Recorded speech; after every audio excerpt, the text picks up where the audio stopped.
Ebron had a little fun with me. I had a little fun with him right back. And the big question still remains unanswered as to whether or not he's going to be serious about blocking this coming season. Good morning to you. Good Wednesday morning. I'm Dejan Kovacevic of DK Pittsburgh Sports. This is Daily Shot of Steelers. Comes your way bright and early every weekday. If you're into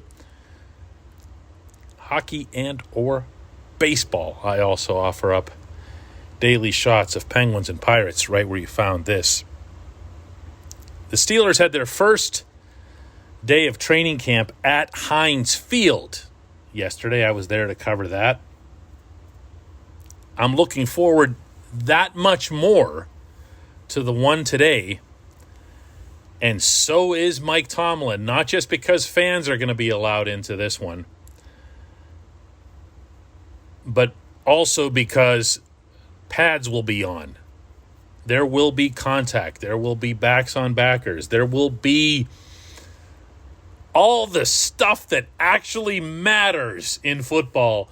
And finally, when people ask, hey, who's looking good out there? I'll actually be able to give you an answer. Because if I give you that from yesterday, the answer was that Zach Gentry made a terrific catch in the end zone. Yippee. And that Josh Dobbs was outstanding at quarterback. There you go. So let's get some actual football plays happening in front of us. And let part of that be seeing these tight ends block. Ebron spoke passionately yesterday about being newly committed to blocking. This is a thing that he's going to embrace this year. And I'll let him say it first in his own words.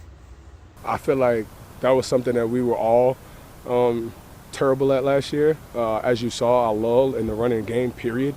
As a complete unit, offensive line and tight end, I feel like we all should do better, including myself. And yeah, if you want to get paid and you want to perform and you want to be amongst the best, you got to be able to block. So yeah, that's a pivotal part of our focus this year. Fair enough, right? Everybody's, always got the option in life to turn over a new leaf. But I couldn't help but ask this as a follow-up. To all of the tight ends, everybody in the room, to pick up the block and get the running game. And why should everyone expect that it will happen? Well, you know who our first-round pick was? I heard. Yeah, we don't draft first-round picks for us to not block. I heard the second rounder was too. What's that? I mean, a good blocker? Too, sure. Yeah, absolutely. And he's going to continue to get better. At this level, blocking at the college level is not the same. So he's definitely going to continue to get better and grow. Huh? Do you like that? Wow. That was a different exchange, to say the least. Look, I'd love for him to be right. I'd love for him to be telling the truth, like from all the way down, deep in his soul. I'd love for Ebron to have seen that second-round pick coming in for the reason that he came in. The Steelers are looking for a tight end to help them in the running game. And if he catches the ball, which Fryermuth is showing everybody on a daily basis he's eminently capable of doing, and over an infinitely greater sample size, showed that for years at Penn State, wonderful. That would be terrific.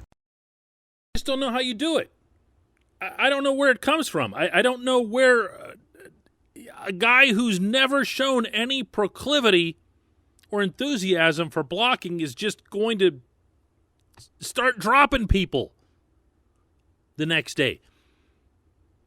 He's not even in the habit of it. It's not like he's had it innately and it's been held back or something.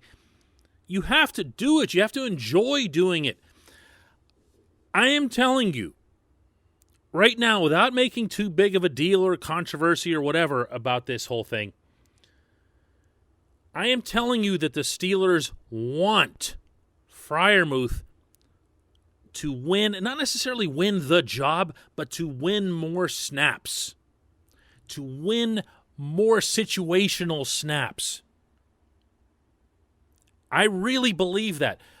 Every time Fryermuth makes a catch of any consequence, meaning, the quality, at this camp, Tomlin has said to him, can you block? Nice catch, but can you block? Keep saying it again and again and again and again. And Tomlin does find people like that, who he makes a target in camp. And by the way, when he says this to Fryermuth, he says it out loud for everybody to hear it. This isn't some private exchange. He wants everyone to hear it. He wants everyone, including Ebron, by the way, to know that this is the expectation. The drafting of Fryermuth was part of it. The hiring of Alfredo Roberts was part of it. Roberts is the one who's in that room right now referring to the tight end group as badasses. That's what he wants them to call themselves, a nickname. Whatever works, Go nuts. That's okay.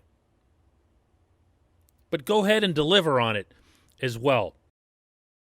I'll share what Fryermuth had to say right after this very brief message from our title sponsor. At Point Park University, in the heart of downtown Pittsburgh, they understand there's no substitute for real-world experience and career-building connections. Their innovative curriculum engages students with distinctive experiential learning opportunities. Point Park's pioneering co-op program empowers qualified students to work in full-time, paid positions with their corporate partners while earning college credits. Visit pointpark.edu/works to learn more. Career ready. That's the point. Point Park University. If Fryermuth's going to make waves at this camp, it won't be with his words. And he made that known in his session with us down on the field after this practice, where he said he's a rookie. He knows his place. He's just going to go out there and try to do the job. Here's a little bit of that. Yeah, I don't like to say a lot. I just go out there and just kind of do what I'm supposed to do. I'm a rookie, and, it's kind of my job to go out there and do whatever my role is for the team. If that's going out there on special team and, on punt return or something like that, then I'm going to go out there and give it my all and work hard out there. But if it's, playing tight end and stuff like that, consistently throughout the season, then I'm going to go out there and play as hard as I can. I'll keep saying this. We don't know what Fryermuth can do in the NFL. We just don't. So I'm stopping miles short of predicting how his rookie season will go.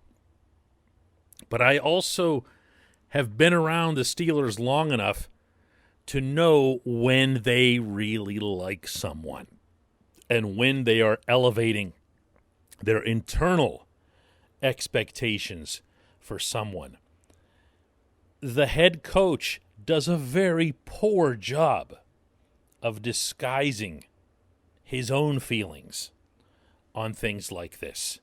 Because the fact of the matter is, when the head coach finds a player that he feels is important or critical to the Steelers' success, not in the future, right now, that's the player that he'll follow around the field and find cute catchphrases to share with, to try to push, to try to goad him, maybe even tick him off a little bit, to get him to that next level faster, to accelerate that process.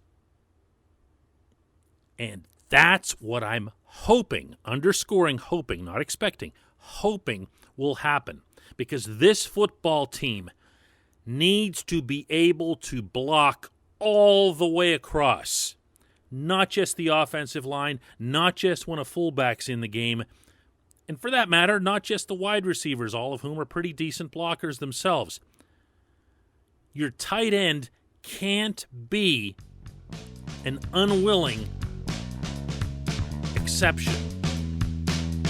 That's why I'm hoping Fryermuth can get this done. When we come back, just one question.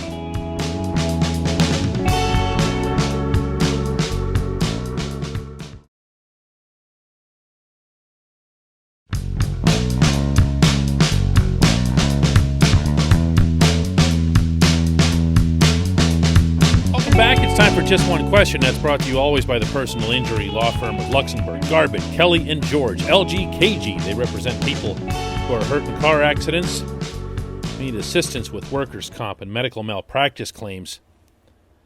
The attorneys at LGKG pride themselves in doing what they say they're going to do. It's important to them that when they make you a promise, they keep that promise. This law firm has been keeping promises for over 80 years in our region. LGKG has offices in Cranberry, Newcastle, Beaver Falls, Butler, and Elwood City. Learn more about them at lgkg.com. Today's question comes from Richard Helwig, who asks, since Ben seems fully committed on what could be his last ride, what could be the ceiling for the offense with all the playmakers the Steelers have at the skill positions? Well, Richard, if you'd asked the question about anything other than the quarterback and the skill positions, you'd probably have your own answer. I don't think it depends on them. I really don't. I hate to keep coming back to the same issue here, but if you think about it, you know what the quarterback can do, whether he's, however you described it, motivated by a last ride or whatever, you know what he can do. You know what all four of these wide receivers can do, even if accounting for the fact that Chase Claypool still has a much higher ceiling. I think Deontay Johnson does too. And to some extent, as we discussed in the opening segment, you have an awareness of what you have at the tight end position, certainly from Ebron. What you don't know is whether or not anybody's going to be able to block for them. You can wish it. You can listen to both Mike Tomlin and Kevin Colbert speaking separately to the issue over the last couple of days here. Colbert yesterday saying that the Steelers feel very comfortable. That was a term that Colbert used with the offensive line that they've got. Tomlin saying that he's not looking for anyone to write some kind of rags to riches story about these guys because they happen to believe in them. They see them in front of them every day. And even the way they're aligning things for the Hall of Fame game suggests that they're more interested in figuring out who's going to be the 7, the 8, the 9, the 10 of the group as opposed to the 1 through 5 or the 1 through 6. That tells you that there's some confidence there. But until they go out and do it, this is why I keep focusing on the pads, you know? Get out there and start hitting some people. Let's see some separation established. This is all, Richard, going to be defined by how this offensive line performs. That's not to say that you won't see, a hiccup here or there. Najee Harris is still a rookie. Deontay Johnson could have his drops creep back. You could see different things happen. Ben could struggle. We've seen Ben struggle. But really, this is all about the, I guess you'd call them non-skill positions. I appreciate the question, Richard. I appreciate everybody listening to Daily Shot of Steelers. If you're out at Heinz Field today for the training camp session and you happen to see a guy walking around looking like he's especially interested in monitoring the offensive linemen, feel free to stop up and say hello.